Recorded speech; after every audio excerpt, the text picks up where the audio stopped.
नमस्कार साथियों, स्वागत है आपका अपने परिवार प्रकाश क्लासेस में। आज हम आपके लिए ईवीएस की क्लास लेकर आए हैं जो आगामी एग्जाम के लिए बेहद इम्पोर्टेंट होने वाली वीडियो है। वीडियो को पूरा देखें, कहीं कोई क्वेश्चन छूट ना जाए। अगर वीडियो पसंद आए भैया तो वीडियो को लाइक करें, शेयर करें और हर एग्जाम की तैयारी बिल्कुल फ्री में, कोई चार्ज नहीं, बस चैनल को सब्सक्राइब कर लीजिए। प्रकाश क्लासेस आपके लिए हर वीडियो बिल्कुल फ्री में लेकर आएगा। चलिए तो स्टार्ट करते हैं बिना समय गवाए हुए। पहला क्वेश्चन आपकी स्क्रीन पर। पहला क्वेश्चन, सांस्कृतिक पर्यावरण में कौन सम्मिलित है भैया? क्या प्राकृतिक पर्यावरण, भौतिक पर्यावरण, अभौतिक पर्यावरण या आ बा तथा सा दोनों? तो कमेंट कीजिए। बहुत अच्छे। देखिए, सांस्कृतिक पर्यावरण में का मतलब होता है कि जो मानव द्वारा निर्मित चीज़ें हैं वो हमारी सांस्कृतिक पर्यावरण के अंतर्गत आती हैं। जैसे भवन, ठीक है, भवन भी हमारा क्या है? सांस्कृतिक पर्यावरण। मंदिर हैं, ठीक है, ये हमारे क्या हैं? गार्डन है, ठीक है, गार्डन है। तो ये हमारे सभी में आते हैं, सांस्कृतिक पर्यावरण के अंतर्गत आते हैं, ठीक है। भौतिक पर्यावरण में कौन कौन सा आता है? जैसे कि जलवायु। कौन? जलवायु, ठीक है साथियों। फिर कौन आता है? मिट्टी भी आती है और वनस्पति भी आती है। अभौतिक कारण, अभौतिक कारण क्या होते हैं? जो मतलब मानव द्वारा निर्मित होते हैं वो अभौतिक कारण होते हैं, ठीक है साथियों। फिलहाल इस क्वेश्चन का राइट आंसर वा और तथा सा दोनों हो जाएंगे, यानी सांस्कृतिक पर्यावरण के अंतर्गत ये दोनों चीजें आती हैं। प्राकृतिक पर्यावरण क्या होता है? प्राकृतिक पर्यावरण जो प्रकृति द्वारा बनाया गया है, यानी प्रभु द्वारा बनाया गया है, ईश्वर द्वारा बनाया गया है, वो हमारी प्राकृतिक पर्यावरण के अंतर्गत आती हैं। अगला क्वेश्चन आपकी स्क्रीन पर। जीवों का घनत्व संबंधित है आकारकीय अनुकूलन से, शारीरिक क्रियात्मक अनुकूलन से या व्यवहार प्रतिमान से या सामुदायिक संबंध से? जीवों का घनत्व का मतलब होता है कि 1 किलोमीटर एरिया में कितने जीव हैं भैया, कितने जीव हैं। तो इसी को हम जीवों का घनत्व कहते हैं। तो ये घनत्व किससे संबंधित होता है? तो ये आकारकीय अनुकूलन से संबंधित होता है। आप बिल्कुल ध्यान रखेंगे, स्टार लगाएंगे इस क्वेश्चन पे, बेहद इंपॉर्टेंट है। वीडियो को पूरा देखें भैया, आपको इस वीडियो में से 100% कोई ना कोई क्वेश्चन एक जरूर मिलेगा। अगला क्वेश्चन आपकी स्क्रीन पर।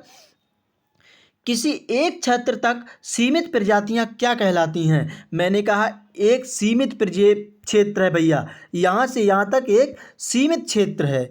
तो क्या लुप्तप्राय प्रजातियां कहलाती हैं? क्या स्थानिक प्रजातियां, एज प्रजातियां, कीस्टोन प्रजातियां? तो ये एक स्थान है।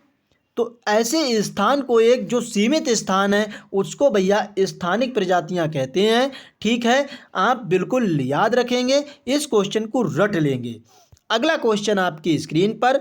निम्नलिखित में एक जलवायवी कारक हैं, यानी जल वायु से संबंधित हों, जल वायु से संबंधित हों ऐसे कारक हमें बताने हैं भैया।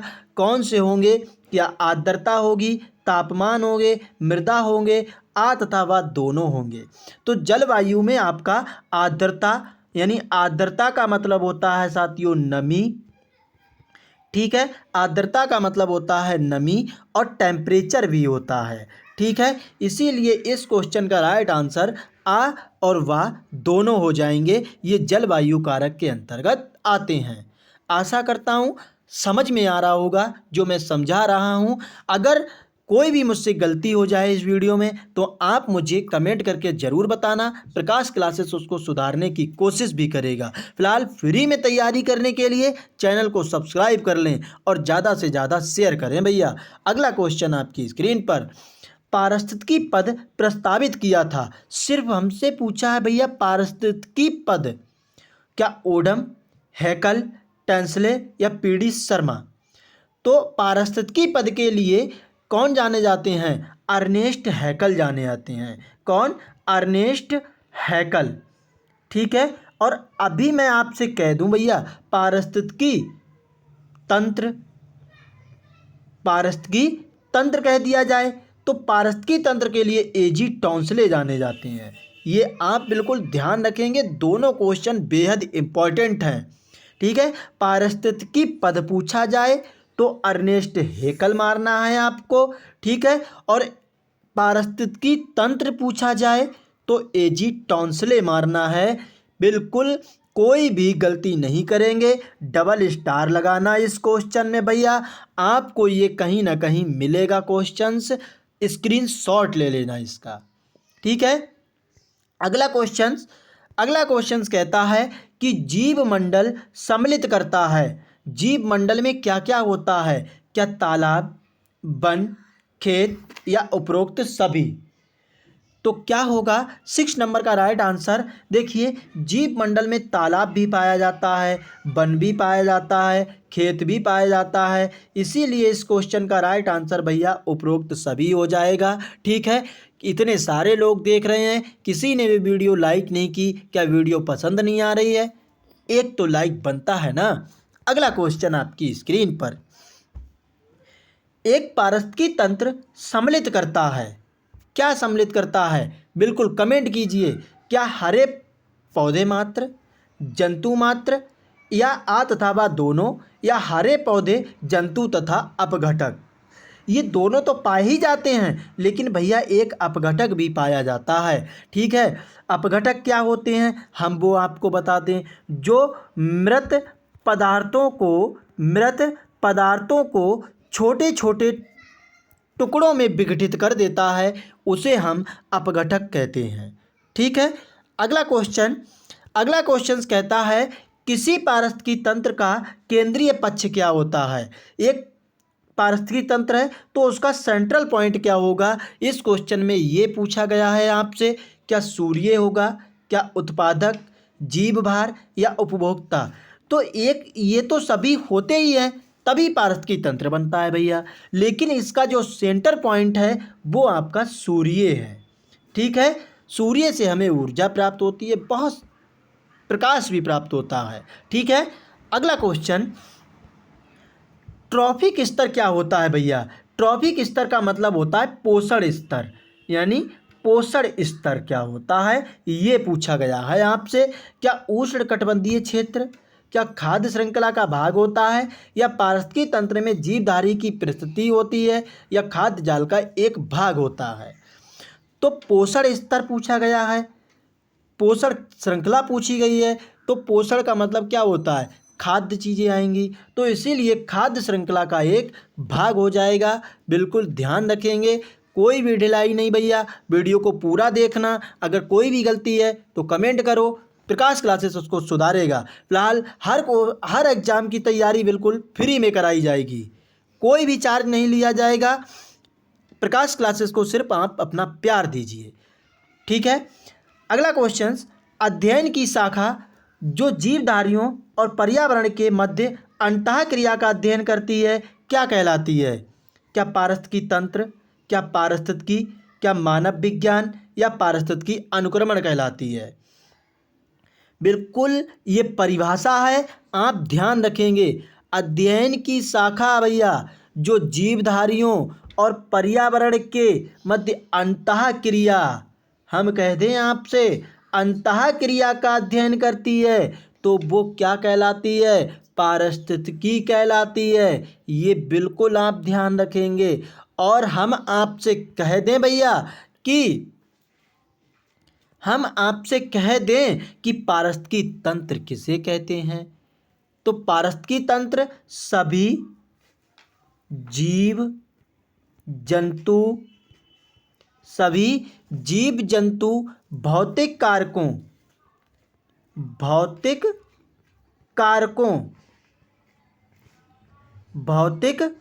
कारकों में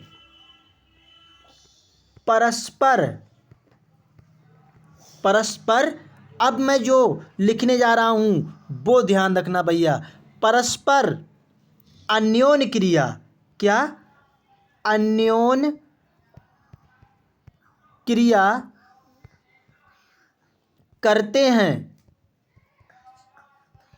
तो उसे भैया हम क्या कहते हैं? उसे हम पारिस्थितिकी तंत्र कहते हैं। ठीक है, आशा करता हूँ ये चीज़ समझ में आई होगी। ये मैं अंडरलाइन कर रहा हूँ, इसे आप ध्यान रखना। अगर आपसे अंतः क्रिया पूछा जाए तो पारिस्थितिकी होगा, और अन्योन क्रिया अगर पूछा जाए तो क्या होगा, पारिस्थितिकी तंत्र होगा। स्क्रीनशॉट ले लेना इस क्वेश्चन का। बेहद मैंने क्लियर किया है दोनों चीज़ों को, ठीक है। अगला क्वेश्चन आपकी स्क्रीन पर। अगला क्वेश्चन कहता है भैया कि जीव मंडल में जीवधारियों के मध्य संतुलन को कहा जाता है। जीव मंडल व जीवधारियों के मध्य संतुलन यानी जो बैलेंस बनता है उसे पारिस्थितिकीय संतुलन कहते हैं, क्या पर्यावरण संतुलन कहते हैं, कि भू रासायनिक चक्र कहते हैं, या पारिस्थितिकीय चक्र कहते हैं। बिल्कुल 11 नंबर का राइट आंसर क्या कहते हैं, पारिस्थितिकीय संतुलन कहते हैं। आप बिल्कुल याद रखेंगे, जब जीव मंडल और जीवधारियों के मध्य संतुलन बना रहता है तो इसकी इको से संतुलन कहते हैं, ठीक है। अगला क्वेश्चन, शाकाहारी कहे जा सकते हैं भैया, क्या उत्पादक, उपभोक्ता, प्राथमिक उपभोक्ता या अपघटक। हम आपको बता दें, उत्पादक में कौन कौन आता है, जो अपना भोजन स्वयं बनाते हैं वो उत्पादक कहलाते हैं। यानी उत्पादक का मतलब होता है हरे पेड़ पौधे, हरे पेड़ पौधे, ठीक है, हरे पेड़ पौधे। उपभोक्ता, जो उपभोक्ता होते हैं उत्पादक पर निर्भर होते हैं, उत्पादक पर निर्भर होते हैं, उन्हें हम उपभोक्ता कहते हैं। जैसे आप कमेंट कीजिए। और प्राथमिक उपभोक्ता, जो उपभोक्ता पर यानी उत्पादकों पर डिपेंड होते हैं वो हमारे प्राथमिक उपभोक्ता कहलाते हैं, और ये हमारे शाकाहारी होते हैं। कैसे शाकाहारी होते हैं, ये आप ध्यान रखना। और अपघटक मैंने आपको अभी बताया, जो मृत पदार्थों को छोटे छोटे पदार्थों में विघटित कर देते हैं उन्हें अपघटक कहते हैं, ठीक है। 12 नंबर का राइट आंसर क्या होगा, प्राथमिक उपभोक्ता हो जाएगा, ठीक है। अगला क्वेश्चन आपकी स्क्रीन पर, प्रकाश संश्लेषण का उत्पादन होता है। जब प्रकाश संश्लेषण की क्रिया होती है तो भैया उस टाइम क्या क्या उत्पन्न होता है, ये आपको बताना है। इस क्वेश्चन में स्टार लगाना, आपसे कहीं ना कहीं ये क्वेश्चन पूछा जाएगा। क्या भोजन, ऑक्सीजन, कार्बन डाइऑक्साइड, आ तथा व दोनों। तो देखिए, जब प्रकाश संश्लेषण की क्रिया होती है किस में होती है, हरे पेड़ पौधों में होती है। और हरे पेड़ पौधे प्रकाश संश्लेषण की क्रिया द्वारा अपना भोजन बनाते हैं, और भोजन बनाने के बाद में भैया ऑक्सीजन का क्या करते हैं, वो उत्सर्जन करते हैं, ठीक है। और कार्बन डाइऑक्साइड को भैया वो अवशोषित करते हैं, ये भी ध्यान रखना, ठीक है, अवशोषित करते हैं। फिलहाल आ व दोनों हो जाएंगे। प्रकाश संश्लेषण क्रिया के दौरान ये दोनों घटनाएं घटित होती हैं। अगला क्वेश्चन आपकी स्क्रीन पर, मानव क्या है भैया, उत्पादक है, प्राथमिक उपभोक्ता, द्वितीयक उपभोक्ता, प्राथमिक एवं द्वितीयक उपभोक्ता दोनों। तो प्राथमिक उपभोक्ता एवं द्वितीयक उपभोक्ता दोनों होता है, ये सर्वाहारी के अंतर्गत आता है मानव, ठीक है। मांस भी खाता है और साग सब्जी भी खाता है। अगला क्वेश्चन आपकी स्क्रीन पर, उत्पादकों का भोजन करने वाले जीवधारियों को कहा जाता है। क्या शाकाहारी, मांसाहारी, सर्वाहारी या अपघटक। जो उत्पादकों का भोजन करते हैं उन जीवधारियों को क्या कहते हैं, मैंने अभी पीछे क्वेश्चन में बताया था। तो मैंने क्या बताया भैया, बिल्कुल अगर उत्पादक का भोजन करेंगे तो वो अपघटक कहलाएंगे, क्योंकि उत्पादक का मतलब मृत भी होते हैं। तो मृत को अपघटक क्या करते हैं, उसे छोटे छोटे पदार्थों में विघटित कर देते हैं। अगला क्वेश्चन, वायुमंडल में अधिकतम मात्रा में रखता है। क्या ऑक्सीजन, नाइट्रोजन ऑक्साइड, क्या नाइट्रोजन या कार्बन डाइऑक्साइड। तो आपको मैं बता दूं, सबसे ज़्यादा मात्रा में इस टाइम कार्बन डाइऑक्साइड आपकी क्या है, वायुमंडल में सबसे ज़्यादा है। अगला क्वेश्चन आपकी स्क्रीन पर, संपोषी ऊर्जा क्या है, स्वच्छ होती है या लंबी समय अवधि के लिए प्रयोग किया जा सकता है, आ तथा व दोनों या इनमें से कोई नहीं। संपोषी ऊर्जा का मतलब होता है ऐसी ऊर्जा जो प्राचीन काल से प्रयोग होती आ रही है। यानी कैसी, प्राचीन काल से प्रयोग हो रही है ऐसी ऊर्जा, वो संपोषी ऊर्जा कहलाती है भैया। लेकिन ये कैसी होती है, ये बिल्कुल स्वच्छ होती है, ये भी आप ध्यान रखेंगे। अगला question, pilot analysis of global ecosystem प्रतिवेदन किसको सौंपा गया था? आपने अगर यहाँ तक वीडियो देखी है मेरी तो आप मुझे ज़रूर कमेंट करेंगे भैया। मैं आपको यहाँ पर होमवर्क दे रहा हूँ, एक होमवर्क ये दे रहा हूँ, आपको बताना है कि ग्लोबल सिस्टम भैया कब आया, कब आया। ये आप बिल्कुल कमेंट करेंगे। जिस जिस भाई और बहनों ने मेरी वीडियो देखी है वो ज़रूर कमेंट करेंगे, मुझे आपसे आशा है। विश्व बैंक को या विश्व संसाधन संस्थान को या विश्व मॉनेटरी फंड को या संयुक्त राष्ट्र संघ को, तो ये विश्व संसाधन संस्थान को pilot analysis of global ecosystem प्रतिवेदन सौंपा गया है। ठीक है, अगला क्वेश्चन, निम्नलिखित में से एक अनवीकरणीय संसाधन है भैया का लौह अयस्क, सौर ऊर्जा, वायु ऊर्जा या आणविक ऊर्जा? कमेंट कीजिए भैया। आपसे मेरा निवेदन है कि आप अपने माता पिता का सपना साकार करें और उन माता पिता का जो आप मेरी वीडियो देख रहे हैं भैया, उनके माता पिता को मेरा सादर नमन प्रणाम है। ठीक है भैया, और आप भी अपने लक्ष्य को बिल्कुल ध्यान रखेंगे। फिलहाल वीडियो को पूरा वॉच कीजिए और चैनल को सब्सक्राइब कर लीजिए। हर एग्ज़ाम की तैयारी हम आपकी बिल्कुल फ्री में कराएंगे भैया। और लाइक तो कीजिए और ज़्यादा से ज़्यादा शेयर भी कर दीजिए वीडियो को भैया। फिलहाल अनवीकरणीय संसाधन आपका लौह अयस्क होता है, ये आप ध्यान रखेंगे। अगला क्वेश्चन आपकी स्क्रीन पर, निम्नलिखित में से एक संधारणीय स्रोत का उदाहरण है क्या? वन, पेट्रोल, कोयला या इनमें से कोई नहीं? तो संधारणीय स्रोत का मतलब होता है भैया जिस पे कोई ना कोई डिपेंड होता है, हर कोई डिपेंड होता है, तो वो है भैया वन। ठीक है, अगला क्वेश्चन आपकी स्क्रीन पर, शुद्ध जल का पीएच मान कितना होता है क्या? 6, 7, 8 या 9? तो शुद्ध जल का पीएच मान 7 होता है। अगर कोई भी पीएच मान 7 से ऊपर पहुंच जाता है तो वो क्षारीय होता है। ठीक है, कैसा? 7 से ऊपर पहुंच जाता है, ये ऊपर का सिंबल बना लेना, तो ये क्षारीय हो जाता है। और 7 से नीचे होता है तो भैया वो अम्लीय होता है। ठीक है, 7 से नीचे होता है तो वो अम्लीय होता है।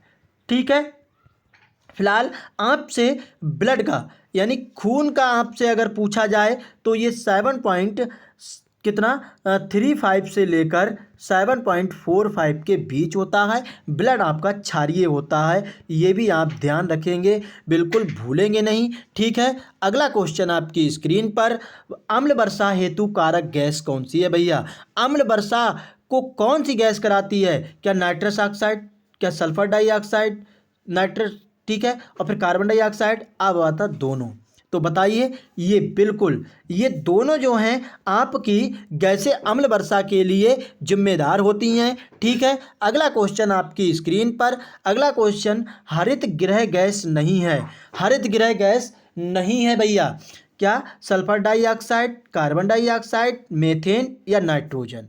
हरित गैस कहाँ से मिलती है? जो दंदल वाली जगह होती है, दंदल वाली जगह भैया, वहाँ से आपकी हरित गैस निकलती हैं। Methane, carbon dioxide, sulphur dioxide, तो इसमें ये तीनों क्या हैं आपकी? ये हरित गैसें हैं। लेकिन नाइट्रोजन जो आपकी है वो हरित गैस नहीं है। वायुमंडल में सबसे ज़्यादा मात्रा में नाइट्रोजन पाई जाती है।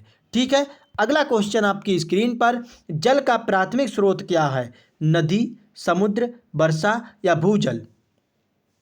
तो जल का प्राथमिक स्रोत जो होता है वो वर्षा होता है। ठीक है, अगला क्वेश्चन आपकी स्क्रीन पर, अगला क्वेश्चन, जल प्रदूषण की पहचान की जा सकती है पीएच स्तर द्वारा, वीओडी द्वारा या आवा दोनों द्वारा? वीओडी की फुल फॉर्म बहुत पूछी जाती है, ये भी आप लिख लेंगे। तो ये क्या होती है? Bio chemical oxygen demand. ठीक है, ये आप ध्यान रखेंगे, ये आपसे पूछी जाती है। आ और वह दोनों जो हैं जल प्रदूषण की पहचान की जाती है। 25 का आपका सा हो जाएगा। ठीक है, अगला क्वेश्चन आपकी स्क्रीन पर, संपोषी विकास शब्द का अस्तित्व किस वर्ष आया भैया? 1975, 1980, 1987 या 1990? तो ये कब आया? ये आपका 1987 में आया था, संपोषी विकास का। ठीक है, अगला क्वेश्चन आपकी स्क्रीन पर, शब्द भूस्खलन को बदला जा सकता है कमी से, शीर्ष मिट्टी को हटाने से, पुनः स्थापन से या पूर्वावस्था प्राप्ति से।